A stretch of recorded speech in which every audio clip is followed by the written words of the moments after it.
Um, so she opens the door and she says, "Hey, did you do this?" And I said, "Did I do what?" And she gestured with her arm in we live in a trailer home. So there is a mobile home. There is a clear direct center in this big giant rectangle of a house. And at the direct center, besides this island, for keeping things on the shelf and whatnot, we have this chest full of paint. And lining the direct center of the home about an inch away from the chest, um, with perfect right angles and with perfectly even inches between each of these were stones from the gravel driveway lined up in a right at right angles around the chest an inch away and what I can only describe as a ward. And I think to this day, my I told my grandmother I couldn't have done that.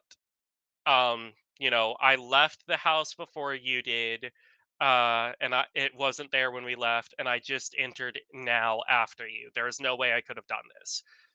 And um, we still don't know what caused that, but I believe to this day that that is something that the fair folk put there to ward against whatever that entity that I saw on that trip was, because I had prayed for protection and they delivered.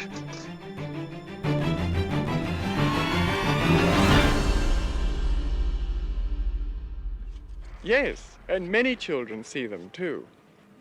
About 75% of the world's children today are being born with etheric vision. And when your children talk with people and have daydream playmates, the chances are they are actually speaking to some of these people. Because these angels or angelic forces or nature spirits, as they're often called, will often make themselves seen. Whatever it is, it looks every bit like a fairy and very little like anything else. But seriously, it kind of looks like a fairy. It just kind of doesn't look like your standard moth. I know that the paranormal is real. Listen.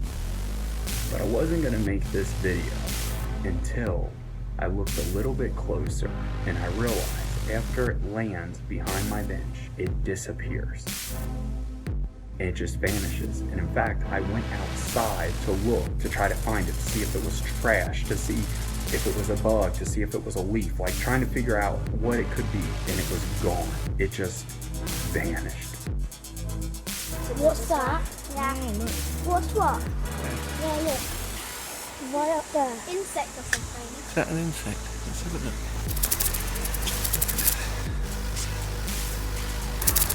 What is it? I don't know. Oh my god! Ugh.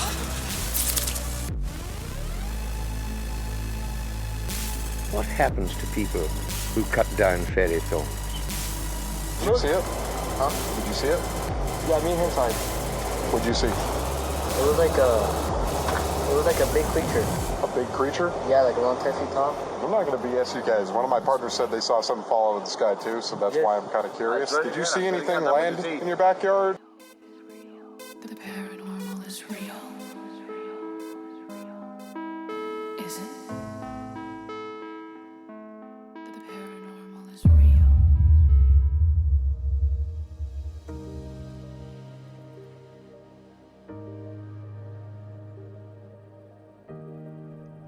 Welcome everybody tonight to Fascinating Fae. Tonight, we're going to Texas to talk with Lapis.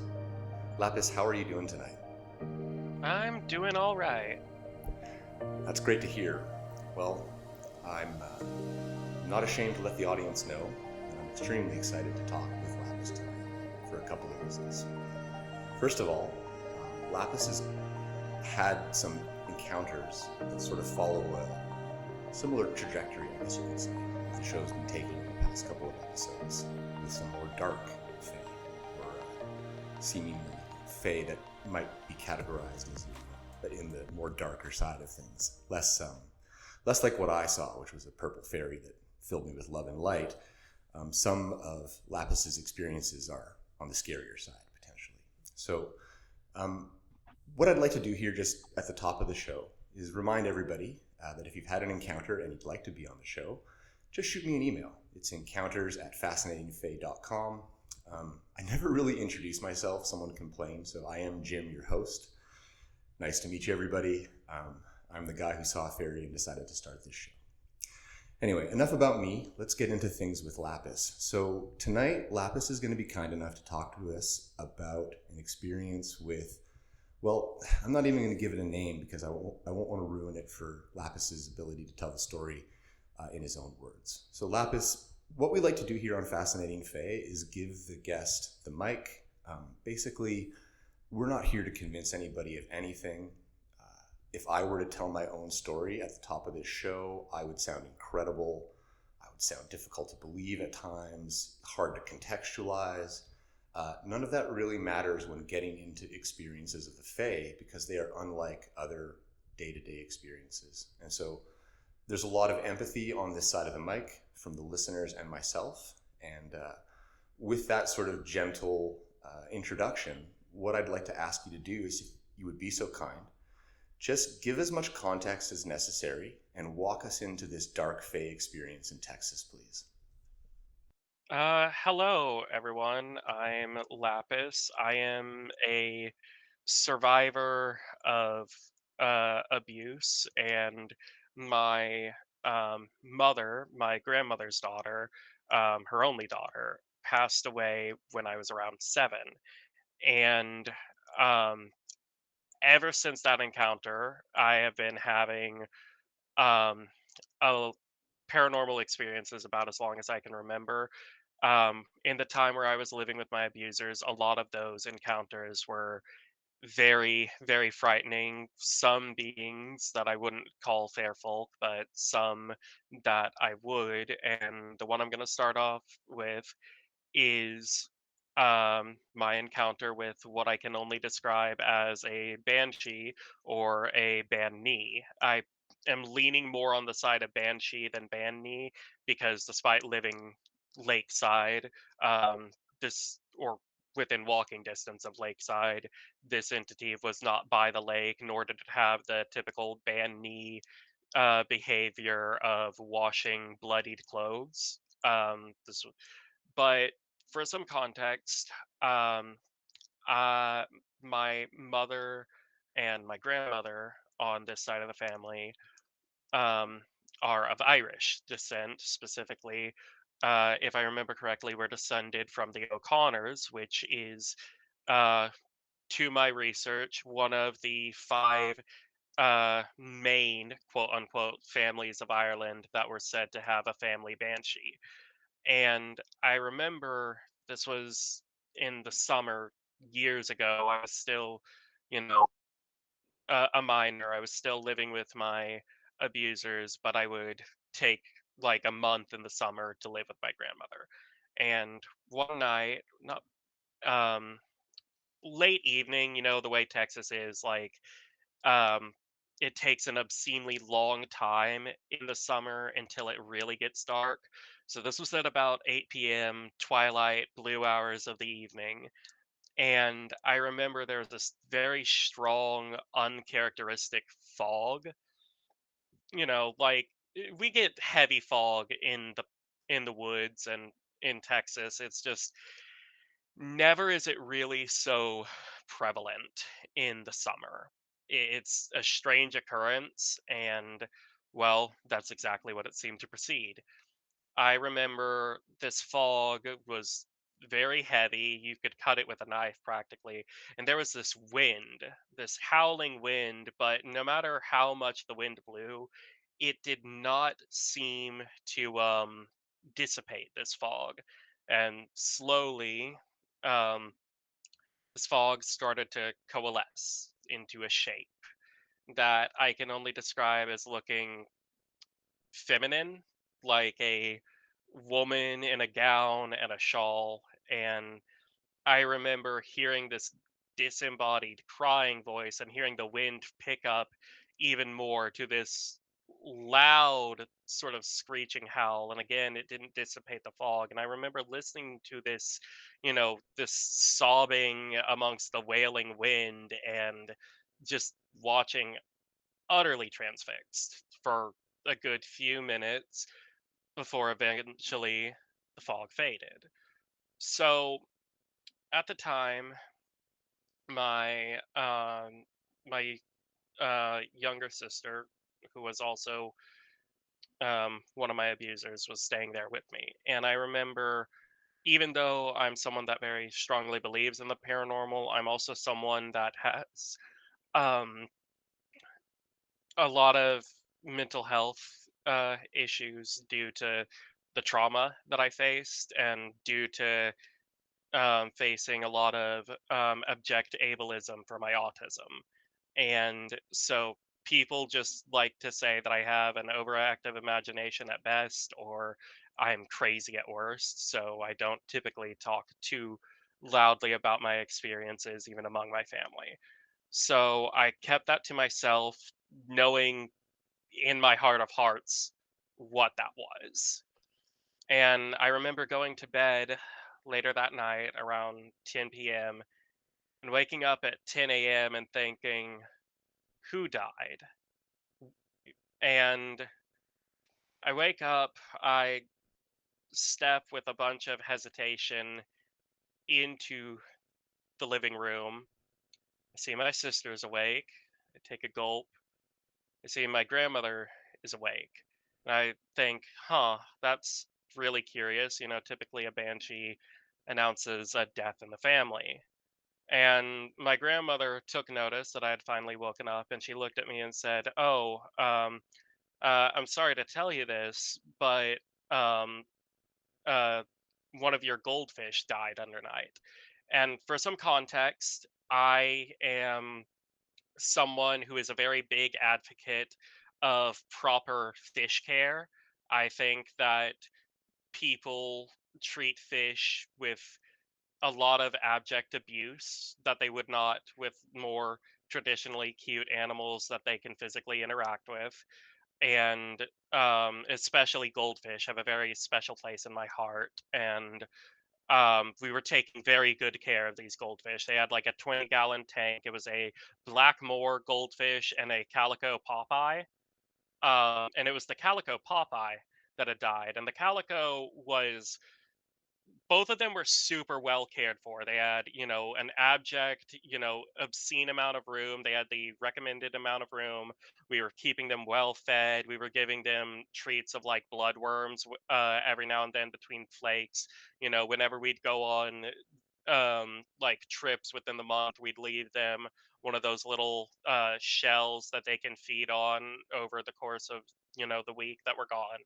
So it was not that this goldfish was uncared for. It was perfectly healthy, no signs of illness, no malnutrition, had ample room. There is no reason that this goldfish should have died beyond natural causes. So a lot of people might say, "Oh, well, I mean, like, that's not a human death," but a pet is still a member of the family, regardless of if that pet is a dog, a cat, a fish, a bird, or a snake or amphibian of some kind. Like, uh, not to say snakes are amphibians, that's just wrong, or reptiles. But anyway, it's, I think a lot about how this was the turning point of when my encounters with the paranormal, with the supernatural, with the other world, whatever you want to call it, started to get less and less negative. Um, and this was also around the time where I was, coming into adulthood. I was about 16 or 17 at the time, and I knew that my time living among my abusers would soon be coming to an end, that I would find a way out. And so I think that this was the Banshee and maybe the Fairfolk at large sending me this message of, hey, we're out there, and what you have experienced up until now is not the only thing that is out there. Not everything is going to be negative. Not everything is going to be horrifying. And, you know, even though death comes for us all, it's not something that should really be feared. It's just another natural part of life. And it, that sort of encounter put a lot into perspective for me. And while it did make me a little bit more anxious about the concept of mortality, I also felt like very at peace knowing that the pain that I was going through and was enduring would soon be coming to an end. And then at the end of my story, however far down the line that may be, you know, that too will end. And, pain isn't forever, is the point I'm trying to make. So Lapis, wow, thanks for taking the time to get into the details around the fog and all of that context. If I may, if you would allow me, one of the things that I enjoy about doing this show is I get to hear all these different unique voices, both sharing their fairy encounters, but also sharing themselves, in big and small ways. There's a certain degree of bravery baked into talking about your fairy encounter. Yeah. So I always tell every guest, I think you're brave for coming on the show. Yeah. So I'll tell you that now. I do think you're brave for telling this story. Yeah. Thank you. My pleasure to be able to say that to you, because I mean it. So it's nice to be able to share a sentiment with another person that you feel genuinely. But also, like, on that same vein of bravery, you're talking about some difficult to talk about stuff. Yeah. And you're talking about it in a way that I can identify as containing quite a bit of bravery. So in empathy, I've gone through some unspeakable stuff in my own life experience. And I know the kind of courage it takes to just name things plainly, call an abuser, call a trauma, etc. And do it without flinching. So you're doing that in a way that I can admire, because it takes a lot of balls to be able to just it's true though. But also as I dissect that part of this, and I'm going to get to talking about the Banshee here in a second, but I shouldn't say dissect, it's the wrong word. As I unpack, I think is more appropriate, like a present, unpacking a present. Yeah. It's like you're also talking about autism and mental health, and to again be in solidarity. I can definitely say I've had times in my life where my mental health has not been great. Yeah. It's downright terrible, awful, to the point of needing medical attention. But those are pretty common experiences in the human condition. And I know many people listening, probably the balance of people, more than 50%, can just relate right along. I don't allow for the concept of I was going through trauma, I was having a tough time, to be, oh, so you had some sort of disassociative fairy fantasy. That's not what happened. Yeah. People who have experienced trauma do understand. Sometimes you're so maxed out, so stressed out, that your thinking can become impaired, but your perception is rarely impacted to the point of full-on delusion, hallucination. Yeah. That's extremely rare in the mental health lexicon, truly. Yeah. It takes a lot to put a mind into that place. And so I guess what I'm trying to say is I appreciate you offering things that you don't necessarily need to offer, that may be considered by some as oh, well, that discredits things. But you're able to talk about them, give them voice, outline them in a logical way. And it doesn't, in my opinion, detract from what you're saying. It actually bolsters what you're saying.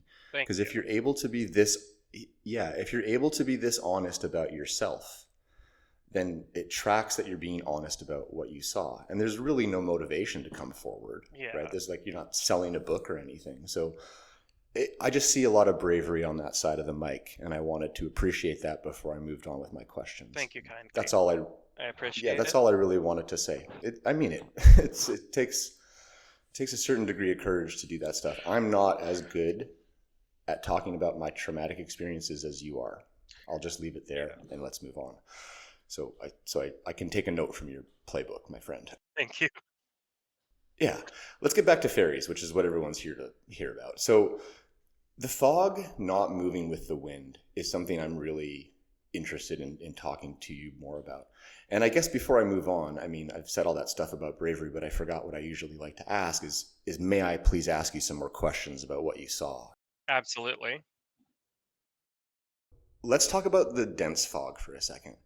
Um, Try your best. I know it's hard to describe visual things, and it's exceptionally hard to describe fairy stuff. But as this fog is gathering, did it gather in any way that itself was unusual? Like, was it coming in quick? I'm just curious. Like, tell me more about the fog as much as you can, please. I will say, ever since this encounter, whenever there is heavy fog, I feel like this dissociative tugging sensation, like this floaty feeling. Like ever since this encounter, whenever there is heavy fog, especially in like summer and fall, I just feel floaty, light, and dense. And I am a very heavy set person, so that is not my that's not my usual state of being, is that light floaty feeling. But the best way I can put it is like ever since this encounter I do straight up feel dissociative, like I'm flying above my body or like I'm being pulled away somewhere. But to describe the fog itself, it was it was localized within our street. We live in a small neighborhood and very rural, so it's not uncommon for fog in the woods to really congregate in open fields. But at the time, our home wasn't very open. There was still a lot of trees within the yard. We wound up having to cut some over the past 7 or so years due to some of them rotting. But it was there was a lot of dense greenery around the yard. So that's one thing that immediately jumped out to me as odd, is that the fog normally would have been its heaviest along the roads, but it was on its heaviest specifically within our yard. And I would try to I didn't really leave the yard, you know, uh but I was able to see that down some of the roads, past the road that our house was on, that there wasn't really much fog to be spoken of. It was still there. It was just a lot lighter. It was like the heaviest part was specifically centered around our house, our yard, and the roads directly next to it. Thanks for that additional detail on the fog. I think what you started with is as much a detail about the fog as anything. Like, because one of the questions I do like to ask people was, did you have any feelings or do you have any feelings that are unusual as part of your fairy encounter? And so feeling lightweight when you're identifying as a heavy person, interesting. Like, I totally can visualize what you're feeling, like that picked up lightweight feeling, like you're about to float off the ground. Yeah. Yeah, I've had it once or twice too. It's also a feeling that I'm pretty familiar with. I struggled a lot with anorexia when I was younger. Like I was like 76 pounds at 17 as a 5'3" young man. That was not healthy at all. So the feeling of like lightweightedness and floatiness is something that I can very much relate to, because quite frankly there were times where when I was struggling, I'm currently at my healthiest I've ever been. When I was struggling with that, there were times where I felt like a stiff breeze was about to knock me over, and it it is a feeling I'm familiar with, but I haven't really felt in years outside of either when I was super skinny and the wind was fierce, or when I was, letting my mind drift to another place to avoid the sort of pain of dealing with my abusers. So that dissociative feeling is something I'm very familiar with, but it's something I typically only feel nowadays whenever there is that heavy fog around the forest and the neighborhood. It's interesting because, part of my trauma recovery experience is having these triggers that are unusual or hard to understand to other people that can get me feeling certain ways out of nowhere. And it's really striking to me that you mentioned you have this now ongoing association with dense fog, because what you saw was so unusual, it must have imprinted on you on some level similar to a trauma. Yeah. And so now you've got this like neural link to fog and the banshee. Yeah. Yeah, I have the neural link to like a bunch of stuff that, when I'm trying to date and I'll say to a girl, like, I don't want to go there right now exactly. She's like, why? I'm like, I just couldn't make my way through that lineup exactly the way it's set up, and she doesn't understand. And it's like, well, you just have to understand. So I can totally appreciate what you're saying about like a link to a stimulus and a feeling that then is following it. And it's not, I wouldn't even say that the Banshee encounter was traumatic by any means, but it was sort of eye-opening, I suppose. Like it marked things getting more comfortable and getting more hopeful, oddly enough. You had made that distinction earlier before, and I think trauma might be the wrong word. More impactful, or more like just like you might have that same type of association built in the brain through an extremely overwhelmingly pleasurable experience too. Yeah. There's all sorts of ways to build neural links to stimulus that then will trigger feelings again in the future. We're such an interesting so I guess what I was trying to get at was on the level of a trauma in the terms of its ability to impact your future association to fog, is mostly what I meant to say. But not traumatic. I do understand how you were sort of talking about it symbolizing a transition, although through death, still symbolizing a transition. It's interesting because it might have been like an old way dying or an old path dying, and that might be a way to take that too. So okay, so now this fog is coalesced. I think I'm there with you now. It's around your backyard. And the sort of howling sound was more than just the wind, it sounded like, from what you were describing. There's a bunch of old legends that compare a banshee's scream to sounding super airy and breathy, and in some direct quotes, as though it's wind whistling through the cracks of an ill-fitted house. Well, this was while I was on the porch of the front yard. We don't really have a backyard to be spoken of, but of the front yard. And, you know, living in the forest, you get to learn for lack of a better term, the voice of the forest, the sound of the wind rustling through the leaves and the branches, and how that sounds. When it's super green, in spring and summer, it almost sounds like a car rushing through the neighborhood with how loud it gets. This was not that. This was not the rustling of thousands of leaves or the creaking of oaks. This was, quite frankly, like some of those descriptions, like wind howling through a crack, this whistling, like screeching noise. And I remember, it picking up in time with the wind, and seemed to be emanating just as much from this strange foggy figure as much as it did from everywhere around me. And it was absolutely uncanny. And the thing is, that wasn't the only noise I was hearing. The main noise that I was hearing from the figure was like sobbing or crying. Just it was strange because, you know when you hear legends about the banshee, everyone mentions her screams, but no one really talks about her crying. And it was some of the most mournful, like, crying I have ever heard. Just tired sounding. Just absolutely tired and exhausted crying. This is a extremely captivating description you're getting into, and something you just said about how it sounded really like snap me to attention and back to my own encounter. I'm going to just talk briefly about mine, and hopefully this connects with what you're talking about. So when my fairy came into the wheelhouse of my boat and then back out, it was so loud, but it didn't hurt my ears, but it was completely all-encompassing. There was no room anywhere for any other sound. It was just fully emanating from this thing's wings is what it sounded like, incredibly fast beating wings like a hummingbird, but it sounded like, the low volume level Harley Davidson kind of thing. Yeah.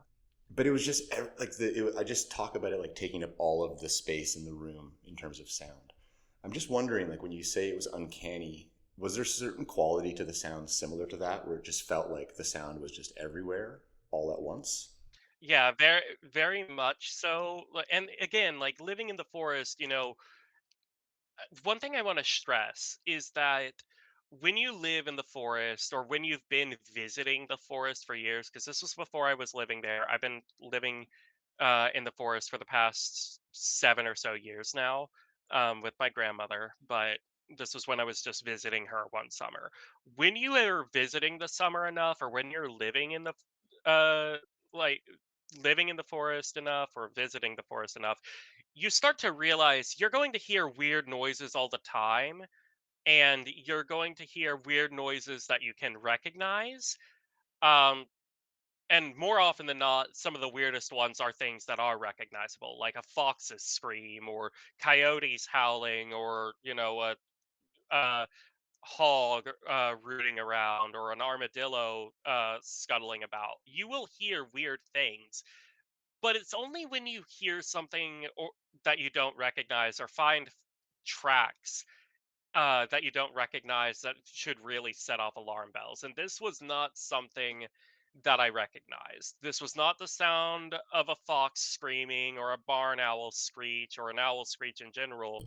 This was not something that is known to be native to the forest, and it very much was like all encompassing in the same way of, like I said, what I referred to as the voice of the forest, of the sound of leaves rolling around in the wind. This was just as all encompassing.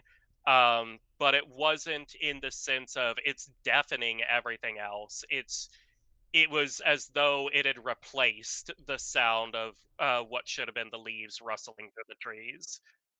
Yes, that's what I mean when I say it just took over all the sound. It was like it replaced what had otherwise been the soundscape of where we were sitting in its entirety when I saw mine. It's so interesting that they can do that. It's really interesting that you're getting this distinction. Thank you so much for that clarity and that extra detail. For some reason, you're maybe the first person who's like really, really heard one that I've talked to as well. And I've published 16 interviews now, but that's the part that gets me the most excited about mine, because I want to just double down on what you're saying before I move on. Before my accident, I lived in the bush I lived in an off-grid cabin, a 5-hour drive from the nearest grocery store, okay, for 4 years straight. You do hear strange stuff, but with what I saw, I could not contextualize it to any other rapidly winged animal or insect. This wasn't a dragonfly. This wasn't a hummingbird. You know what I mean? Those are really the only two things native to my area that have that wing speed and that kind of ability to hover fly, right? Yeah. You know what I mean? Like a helicopter would. And this was that, but it was not that. It was way more than that. And I just am so utterly captivated with the fact that you heard these sounds, because it just reminds me a lot of what I experienced, and it's taking me there viscerally. I can feel it happening. So thanks for letting me jump in. You can sense directionality when you hear things in the woods, for sure. And as you get out away from the urban environment, your natural perception as a person, your animal instincts kick in, and you start to really become directionally aware of sound, directionally aware of where the sun is. Everything changes, like your whole. So I do know what you mean when you say, like, when you're visiting or you're in the woods or the wooded area enough. So you're doing an excellent job of qualifying out what people might throw towards this story as skepticism as you tell the story. Thank you, Lapis. Yeah, thank you for doing that. Great job, man, honestly. So this is about the most excited any of the listeners will have heard me up to this point, probably. I usually try to keep a pretty even keel so as to not overwhelm the guest, but I'm just fascinated with how these things can sound. So now we've set the stage. The fog is coalesced. And by the way, my apologies, this is Texas. Of course you have a front porch. I'm thinking about this like Canada, where we got backyards. Of course it's the front porch in Texas. That's where the rocking chair goes and you look out on the front yard. I get it. I can totally see it. So you're on the porch, the fog is coalesced, you're hearing this sobbing, you're hearing this accompanying wail, the wind is picking up, and this is what I would like you to try to describe as best as possible. The fog is not moving though. So when I say the fog is not moving, I mean after the fog has coalesced into this, feminine shape that looks like a woman in a gown and in a shawl. When I say the fog wasn't moving, I mean it wasn't moving in the sense of it wasn't being dispersed. The fog was behaving. I'm someone that works a lot with fabric. I am a seamster and I am a cosplayer. So I know how different types of fabric of different weights move. This fog was behaving as though it was fabric caught in the wind around the hemline of what would have been the dress and the shawl and the hair. Like this, the fog was moving as though it was a person standing physically there with long flowing hair, with a long flowing garb, being blown in this wind. And that is one thing that really sticks out to me because, like I said, I am a seamster and I work with all kinds of different types of fabrics and I go to all different kinds of cosplay events. So it's kind of part of not necessarily my job, but I am a competitive cosplayer. So it's part of my skill set to know how different fabric behaves. And this was behaving like some real heavy fabric despite being fog. Fascinating. You know, there are so many different types of trained observers with so many deep wells of skills that, like, not to get off track, but I do wish that people took more fascination in each other along with fairies as well, because that's really cool what you're talking about. That sort of, you could look at a fabric and know how much it weighs from 50 yards away, probably. Yeah. Not necessarily. So, when I talk about the weight of fabric, I don't mean like the physical weight, though granted, I have a cape for one costume that weighs 9 pounds. But I'm talking about the sort of drapability of it. For example, denim is a very low drapability fabric, it's very stiff and it's very heavy. Whereas something like wool is a very high drapability fabric, but is also very heavy. This was, quite frankly, behaving more like wool than it would be behaving like a starchy denim. So, an old type of fabric. Like a natural fabric, an old Yeah, type of natural exactly. fabric. Yeah, interesting. You're doing such a great job of adding detail to something that just lasted a few moments, and I really appreciate that. It's one of my I guess jobs, if I even could consider the show a job. It's just so much fun to be able to talk to people about this stuff, but I'm just trying to tease out the details because I know like the audience for the show is growing, and like as people are starting to give me feedback, there's so much pleasure derived from getting to hear those like extra details from someone who actually saw it. Yeah, So thank you. you're doing a very great service to the subject matter by being able to dig into such specific nuance about what you saw. It just lends so much credibility in my mind. I as an autistic person, and as a crafter, I am someone that pays a lot of attention to detail. I've actually gotten in trouble with the authorities a couple times because they think I look suspicious because I'm always looking around. I'm, looking, oh, there's a thing over there, or there's this thing on the ground, or oh, look up in the sky, that cloud looks neat. I am constantly looking around wherever I'm going whenever I'm outside to the point where like I said, I've gotten in trouble with the authorities because they think I look like I'm on drugs. Like, which I don't think that, appreciating your surroundings should be met with suspicion, but what can you do? It's funny that you say that because, I mean, not for the same reasons, but I have pretty intense hypervigilance from some of the traumatic events that I've experienced. And I've been called out a number of times because I'm clocking exits. I'm clocking like who looks tough, like who looks like a problem. That's another reason why I'm pretty hyper vigilant as a, abuse survivor as well. Is I am both someone that's enraptured by the natural world around me, but I'm also trying to, pick out potential threats and how to avoid them. It's why you can do such a good job of describing what you saw. I mean, it sucks for both of us that we're great observers for the wrong reasons, but it does make us great observers at the end of the day. So give credit where credit is due, even if it was derived. Interesting path to get to that skill. um, so Lapis, thank you so much again for taking the time to share this banshee encounter. I think we've really sort of unpacked it about as much as I'd like to for the sake of the audience and the sake of your time and respect for both of those things. If it's okay with you, I know that we talked very briefly before we started this interview, and you had mentioned a second encounter, arguably as fascinating, if not maybe even a little bit more, because Texas is known for this type of entity. There's like the Confessionals podcast hosted by Tony Merkel, who focuses on this type of entity quite a bit. Sasquatch Chronicles by Wes Germer is also starting to veer into this subject matter. I would love it if you would tell the audience about what you saw. And so just kind of rewinding the script back to the beginning, not here to convince anyone of anything. You have all the time and space you need, but if you could, that would be amazing.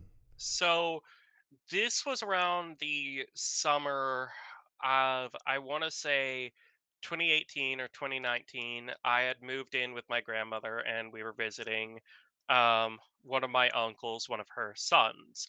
And this was up in North Texas in a more rural desert area. And my uncle is a pit bull breeder and rescuer, and um he makes sure all these dogs are going to loving homes, but pit bulls are very very energetic dogs.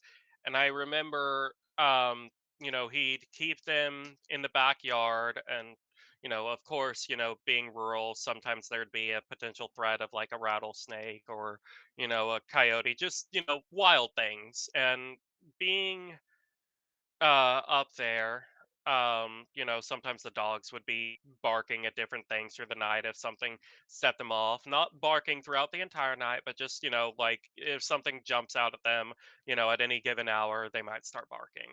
And the reason I would constantly be aware of this is the room that I was staying in upstairs was super, super hot if you didn't have airflow. It was just one of those types of rooms. Sometimes rooms are just like that. I can't explain why.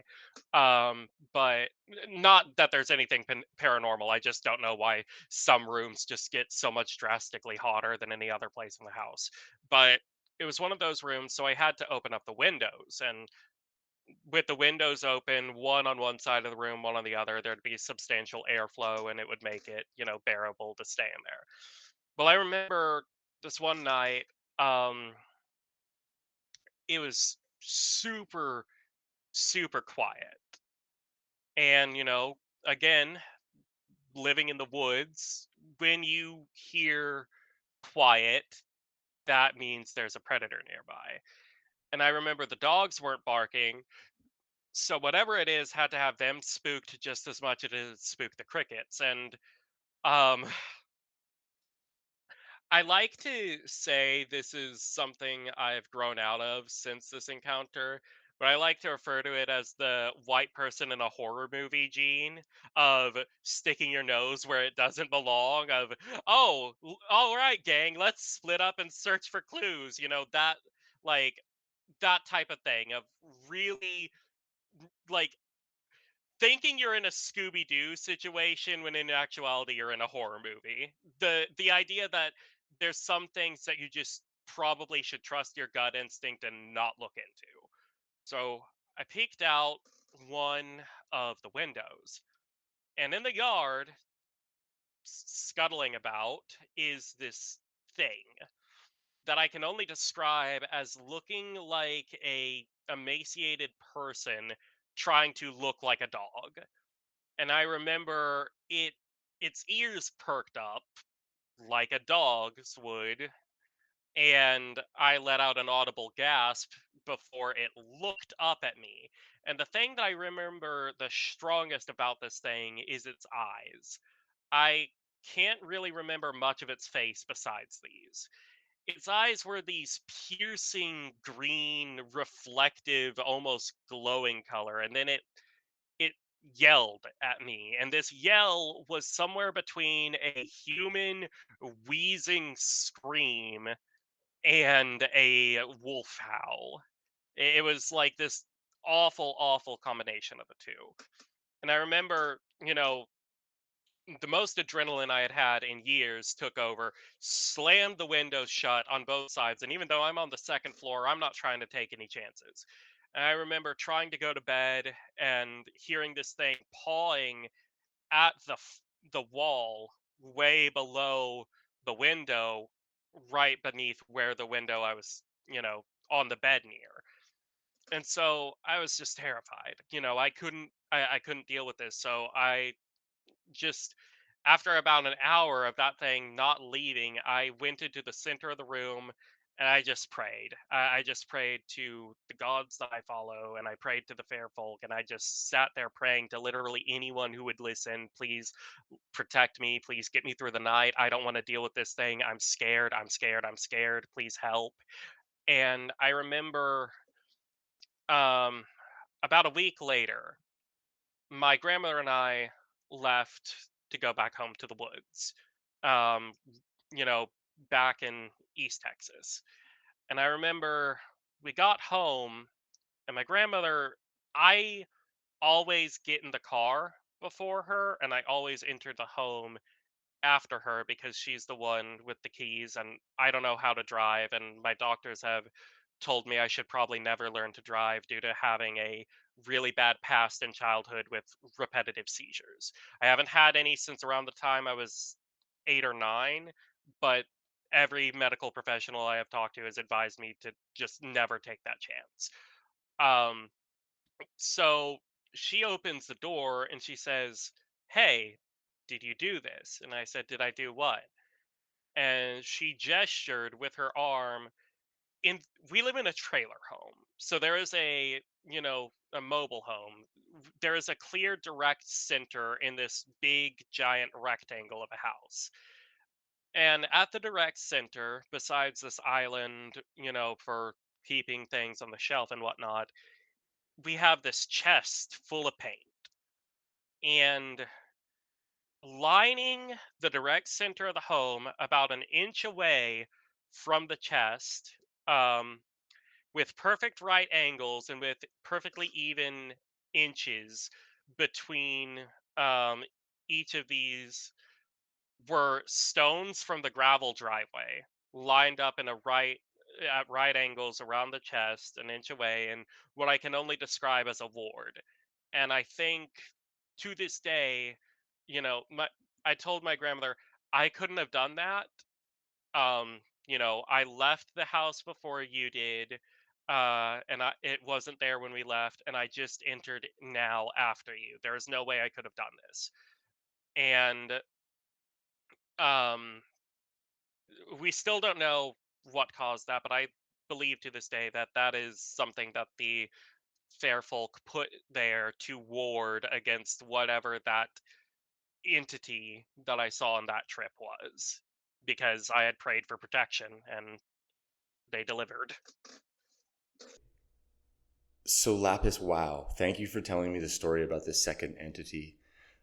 I didn't name it before, but I mean, a lot of people talk about this as something called the Dog Man. And there's, like, for the audience that may be interested in trying to hear more about what you saw, and even for yourself, if you don't already know about these guys, the Confessionals podcast, Tony Merkel, he has a movie called Expedition Dogman, and it's all based on trying to track down eyewitness accounts of this dogman in Texas, specifically. Wild, eh? And Wes Germer from Sasquatch Chronicles, he's the person who saw a pack of Bigfoots, and he started a podcast, which is I'm totally inspired by his show when I do this show, and he's talking to more and more people that have also seen this dog man. Can I ask you some questions about what you saw? Absolutely. Thank you. The eyes really stand out.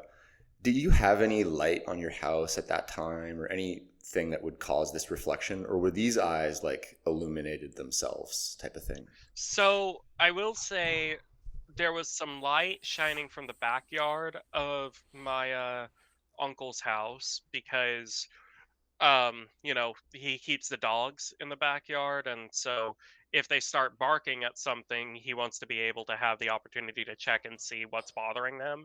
So there was some garden lights that would activate by movement, but this thing wasn't in the backyard. They were just sort of shining, so I'm guessing that the dogs were probably trying to avoid this thing and had moved away. So there was some light being cast from the backyard towards the side near the front yard where I saw this thing. And the only other light to speak of was um, the starlight overhead, which it's a pretty rural place. There was very little light pollution. The light from uh, the TV where I was watching YouTube on it in the room, and the lights of Amarillo City far, far off in the distance.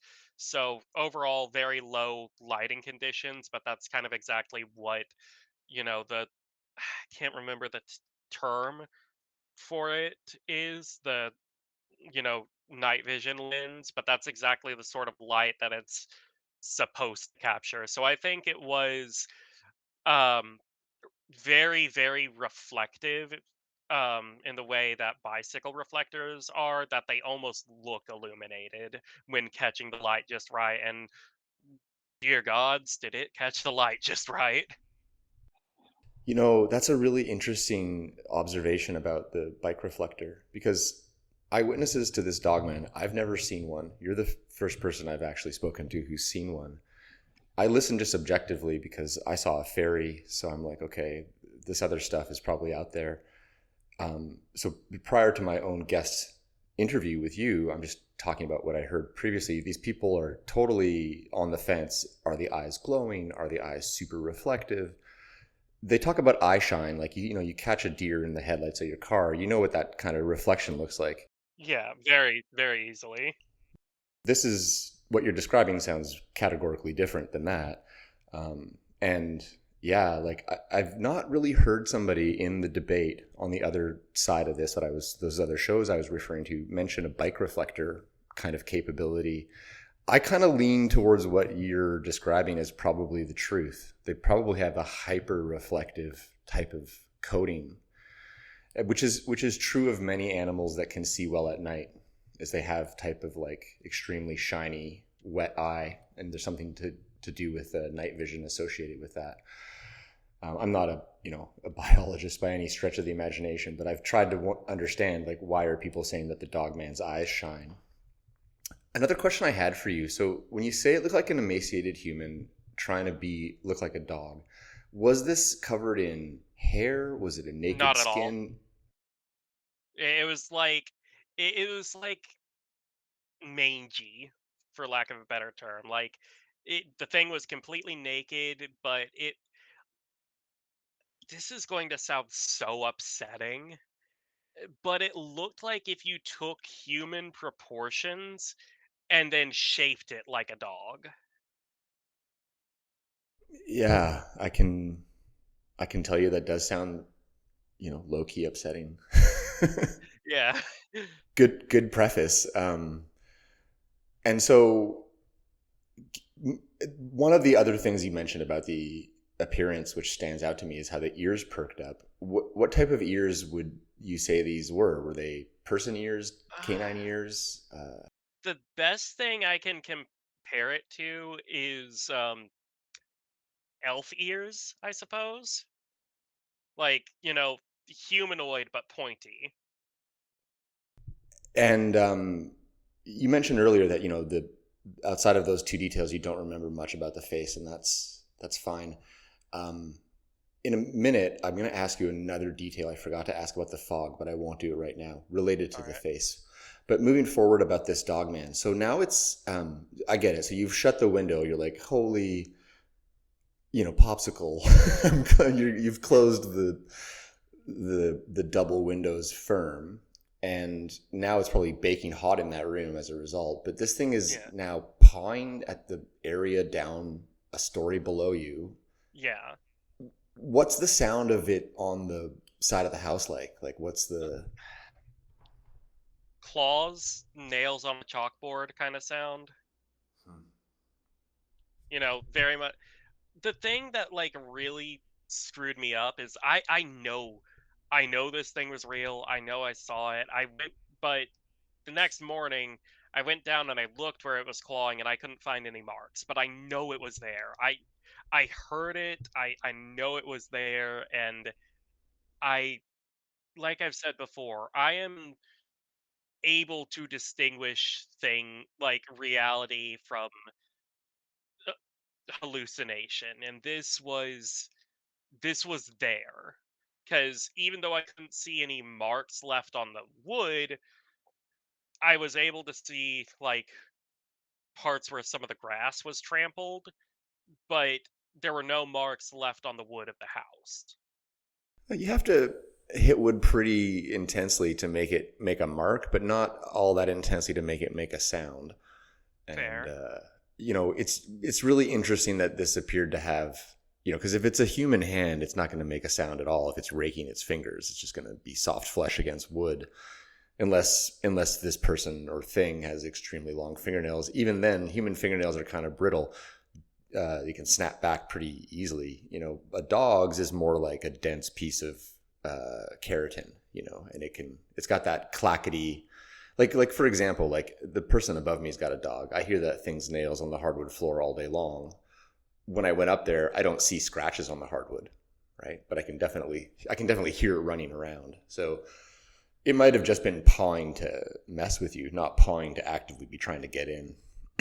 In which case, potentially that's why there's no mark. Now, when you are talking about these stones, and so before I get there, something that you've alluded to and that I have not brought forward would be I do know that when we spoke earlier, you mentioned that you follow the modern fairy faith. Is that correct? Do I have that right? Yes. Okay, and as well that you're a follower of the god Pan. Yes. Okay, so when you mentioned in your story about the stones that you pray to, certain gods, I think these are contextually important details. That's why I mentioned them. So going back to this chest in the center of the room. So I get it. You open the door. There's this chest in the middle. Are we talking kind of like a writing desk armoire type thing? No, I mean like a square rectangular treasure chest almost sort of deal, filled to the brim with little bottles of paint for crafting. Like artist paint. Okay. Yeah. I was imagining, you're painting the side of your house and you got this No, this was within the house. Like I said, it's a trailer home, so the house is one big rectangular prism, and there is a very obvious direct center of the home. And so this artist box full of all this creation material, it's really interesting because my fairy was directly related. Excuse me, I misspoke. I'll just say it again for the editing process. It's really interesting that this is coming around this art box because my fairy encounter was related to art as well. I was aboard an art boat. I'll share a picture with you later, Lapis, but I painted my boat to look like a pod of killer whales. And so I do think that fairies are like observers of art, or I think that when we as human beings make a piece of art, it has a lasting impact on the astral. Like when we look at beautiful art and it affects us, the act of creating beautiful art or making costumes, or like, because you're into cosplay, on the same level for sure. Cosplay is crazy in terms of it, like the level of attention, detail, time, money, and effort that goes into it. Like any true art form, when you've created art or you're working on art, it's doing something beyond the sum of its parts. It's a form of magic in effect, which is why I think that it's interesting. Sorry, go ahead, please. I mean, that doesn't surprise me at all because, like, among the Greek pantheon, you have the Muses, and among the fair folk, there is the Leonon She, which, you know, does literally mean fairy lover. And while not every Leonon She, by translation, is the Leonanji. Their deal is that they're effectively vampiric muses and sometimes called the Irish muse. So the idea of art being connected with the supernatural is nothing new at all, exactly like you said.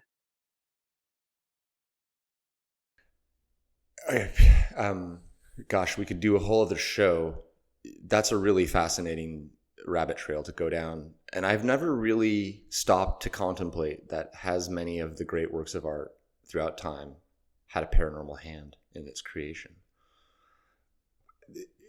It's a super interesting thought, like arriving to the front of my cerebral cortex at lightning speed right now, because I had this weird need to do what I did and paint that boat and do my campaign that I still can't really fully understand. And it's like when you go for a journey on a walk to the woods, you only understand it after you get back, like what the purpose of it was. And in many ways, I didn't understand the purpose of what I was doing. And then I ended up seeing this fairy, which was a wholly unexpected outcome. Yeah.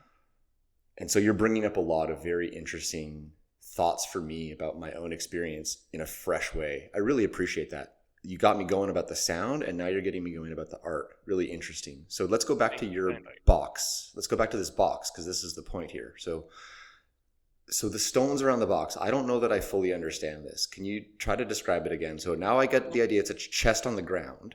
Yeah, so it's a chest on the ground, direct center of the house, beneath the island. So, like the sort of table area, usually around the kitchen, um, where you can set things while cooking.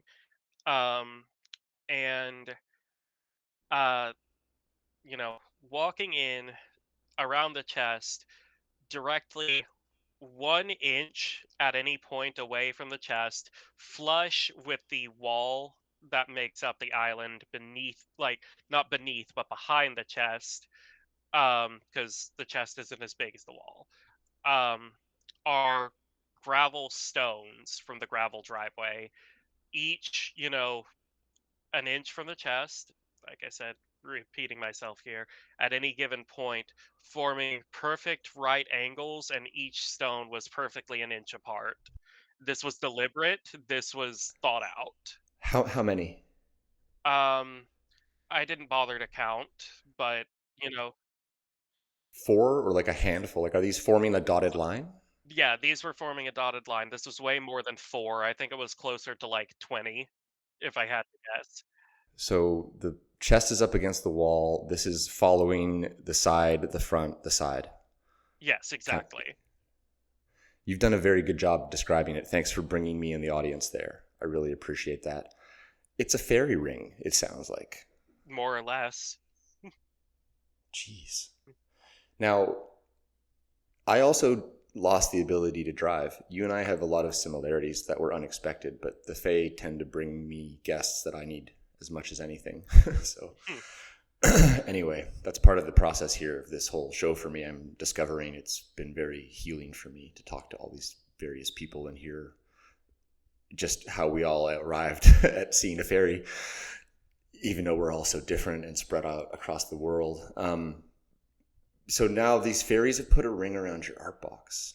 And I get how you're saying that, just to connect back to how I said I lost the ability to drive, not to jump around too much, but you get out before your grandmother. So you leave, no worries, we'll edit that later, no worries at all.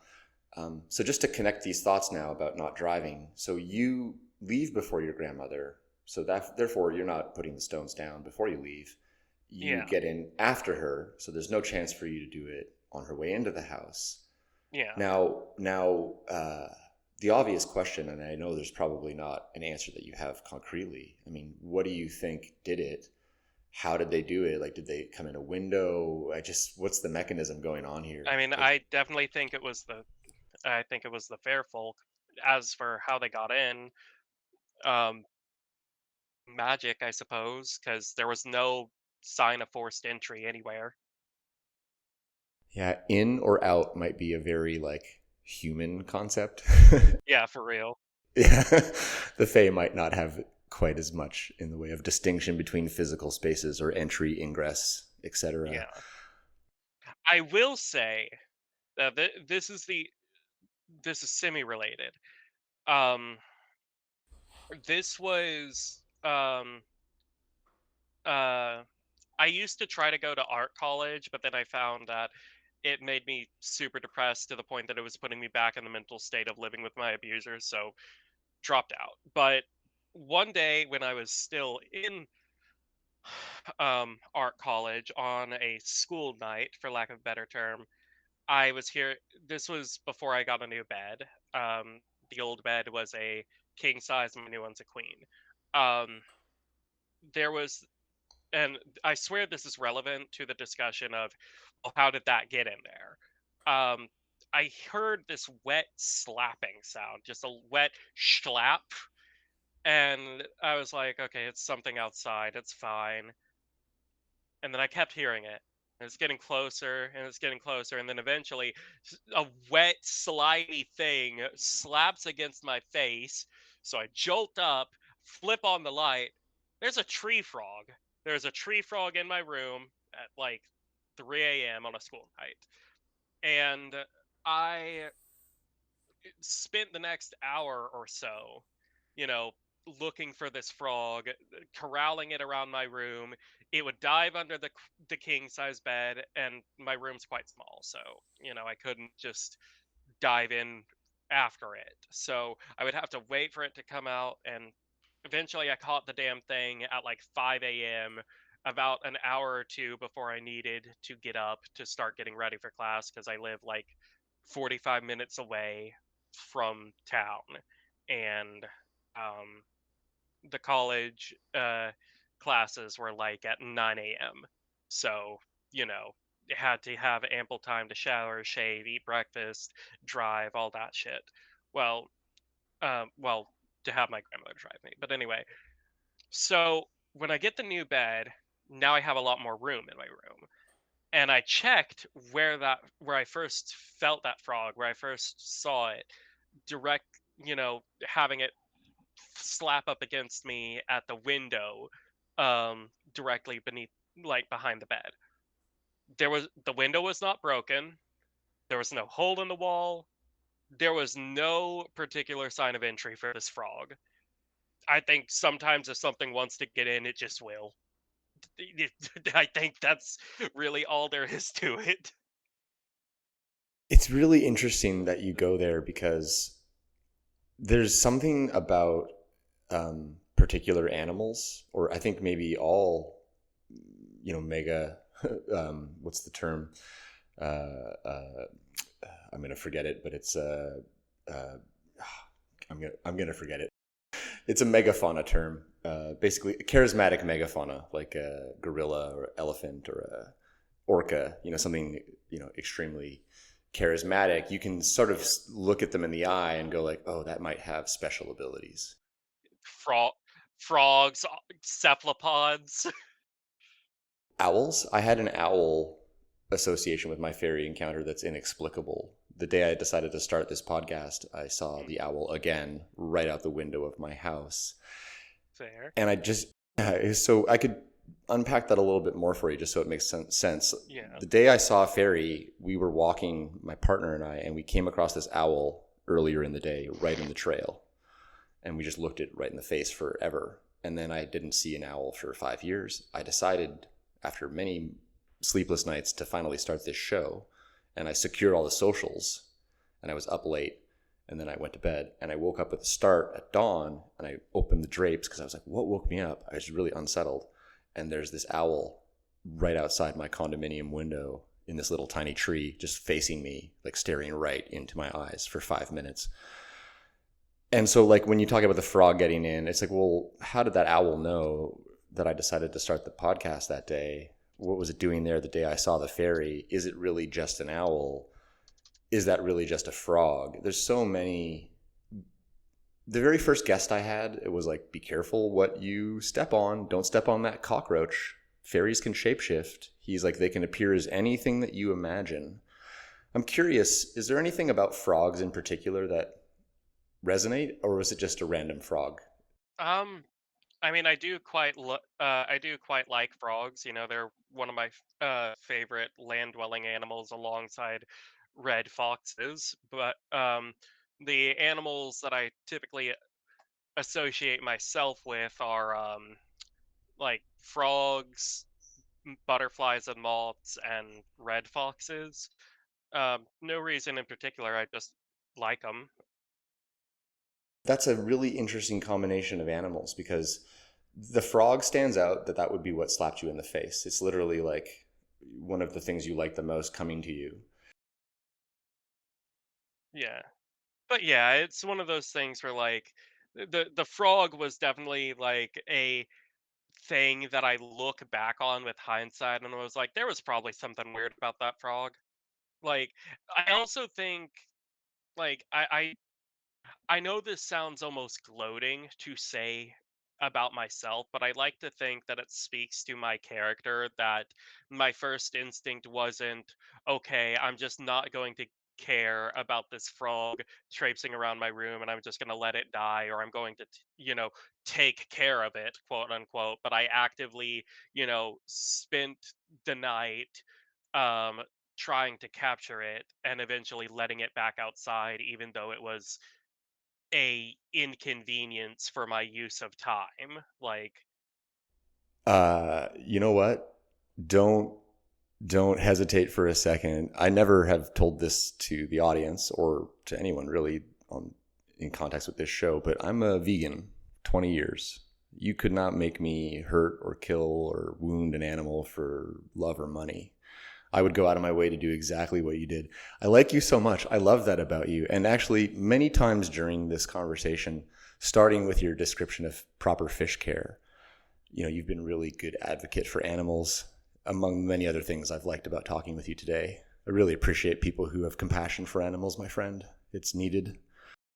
I I am some like I will fully admit like I do eat meat, but I try my best to be as ethical about it as possible. And one source of trauma for me was being forced on a hunt in uh, like on straight up a poaching hunt that I wanted no part of. Uh, yeah, it was awful. My parents and my younger sister wanted to quote unquote make a man out of me. Uh, I've heard that kind of bullcrap before and whatever. And I don't mention my veganism to virtue signal. It's just more like I just appreciate that you care about animals. We're all on our different paths with that diet stuff. It's fine. and the thing is, like, I feel like you know liking animals and eating meat can coexist. You don't have to. I mean, like, look at like old hunter and gatherers. They did it just fine, and I don't think that you know there has to be. You can either care about animal rights um, and not eat meat, or you can not care uh, and do eat meat. I don't think that. I think the thing about someone who's aware of the fair folk and someone who is um, very passionate about nature is that realizing that nature and the sort of ideas around um, everything needing to eat to survive is that not everything is black and white. You know. You are correct. And actually, one of the great things about talking to people with various opinions is like what would the point be of me hosting this show if everybody that I talk to, I had the exact same feelings about everything on, right? Yeah. It just underscores for me that fairies are real, because it's not like these are the byproduct of any lifestyle choices. You know, it's not like you meditate your way there. It's not like you do XYZ. Like, I, prior to my encounter, had no interest in fairies at all. And here you are, you know, talking about following some faiths that, as a result of like how articulate and generous you've been with your time, I'm now going to look into these things. So, you know, we're each opening each other up to our perspectives, and that's the beauty of conversations.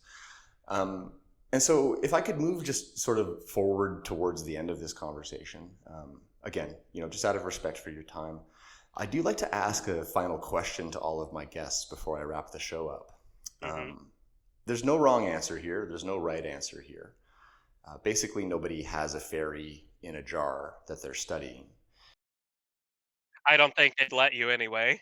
I don't think the jar would keep them on top of it. Yeah. But to get to my question, I just would like to know, in your opinion, what do you think fairies are? That is a fascinating question, because if I do wind up on a like second episode, I'll absolutely have to bring up this book, uh, plug it, but it's not mine. But um, the thing is, like, I believe a lot in that there's something similar to what the ancient Irish described them as. They are neighbors of a adjoined world, that, you know, they can interdimensional, for lack of a better term, some place that's very similar to ours and overlaps with ours, but isn't quite, you know, the same. You know, I think a lot about how the ancient legends depict Tir na Nog, and how Dungeons and Dragons depicts the Feywild, and I think that's very similar to what is actually going on. I think they are nature spirits. I think they have been here, and that they have always been here, that they will continue to always be here, and that they're beings that, you know, um, have a lot of overlap and a lot of things to share, so long as people are willing to play by their rules. That being said, one of the most fascinating things to me, and I don't personally believe these encounters are one and the same, but I am absolutely fascinated by the overlap of ancient fairy abductions and modern day alien abductions. I think that there is a very interesting connection to be made there, and it is something that is actually brought up in this book that I got a while back from a local game slash pagan store, has unfortunately went out of business. But the book is a modern dictionary of fairies, and it talks about the like connections between alien abduction and fairy abduction, with things like time dilation, with things like fairy circles and crop circles, or, you know, scorch marks left on the earth from ships, or to the idea of changelings, and you know, the idea of these entities looking human but not quite. And I think that is absolutely fascinating. And while I don't necessarily believe that they are one and the same, I think it's a fascinating connection nonetheless. Um, I think they are wholly more preternatural than they are something from beyond the stars. Maybe just a different set of stars than our own, but something similar, like looking in a mirror, but different. I really appreciate your answer. I'm right there with you. I think they're interdimensional.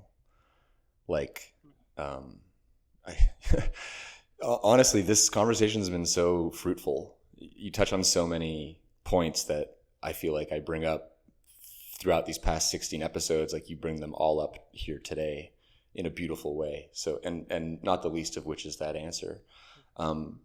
2 seconds before I go, I know we were wrapping up, but I forgot to ask my question about the fog and the face. Was there any facial features when you saw this woman coalesce out of the fog? Just a super quick question.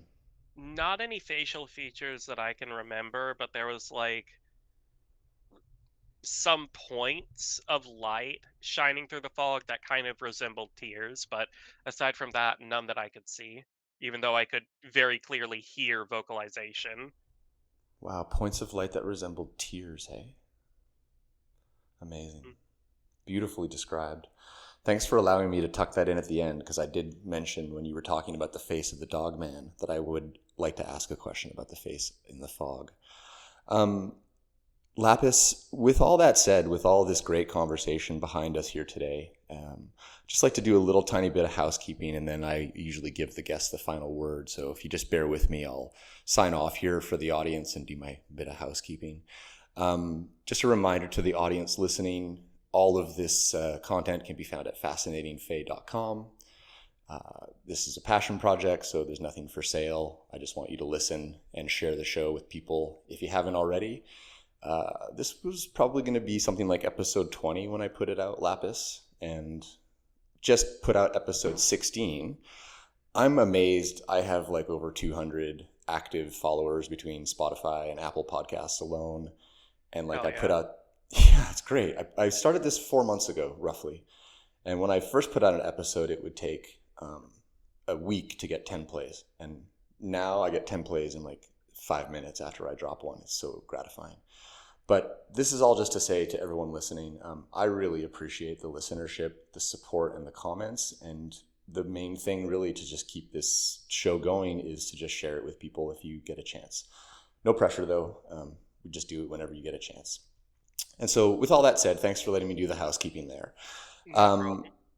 Big thanks to Lapis on behalf of all of our human and non-human listeners tuning in to Fascinating Fae tonight. And Lapis, with utmost respect for your gracious storytelling, all of your sharing, all of your bravery, courage, and honestly, just really straightforward, great communication, I'll hand that last word over to you tonight. I think the thing I'd say, I think the most important thing is to um, approach life with an open mind and approach potential encounters with rationality. Most things have an explanation, and sometimes that explanation can be just as fascinating as the supernatural. But I think when you're able to really get into the nitty gritty in the moment and say, this doesn't have an explanation, or the natural explanation for this would be so unlikely that it's probably not the case, that's when you should really open your eyes.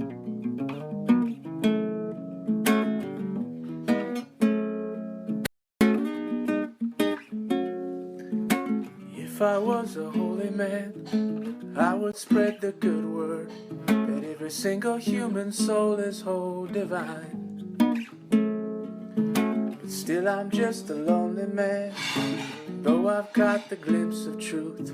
Within this brain and body I'm defined. I see the people are walking in the world, they're wandering around aimlessly. They chase the mighty dollar till they die. They need the money to make it marvelous. They're molding us too much like sheep. A multitude of madness lies we buy. I wanna live in a world where we take care of each other, hold and embrace and share with one another. And we send prayers to the others, holding the space for them to recover, so they can discover their mother, patiently waiting, sisters and brothers. It's time to rise from the slumber, wake from the dream, and learn how to love her now. For the day has come to turn this ship around.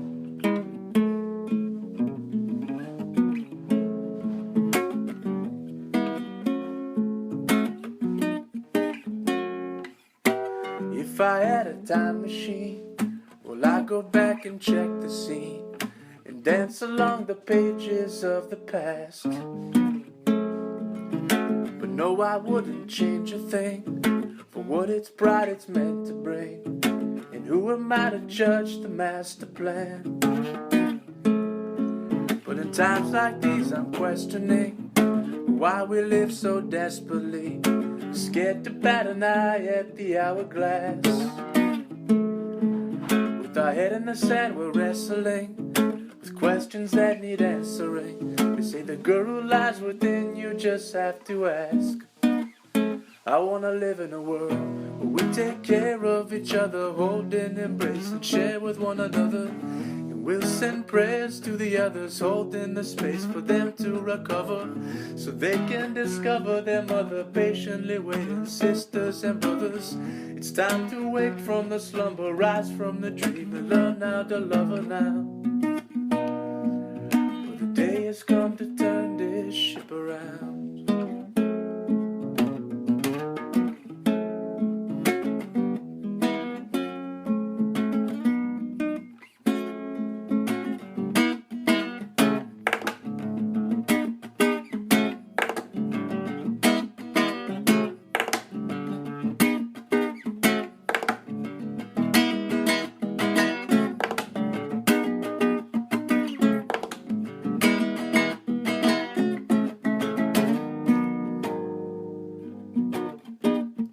I wanna live in a world where we take care of each other, hold and embrace and share with one another. And we'll send prayers to the others, holding the space for them to recover, so they can discover their mother, patiently waiting, sisters and brothers.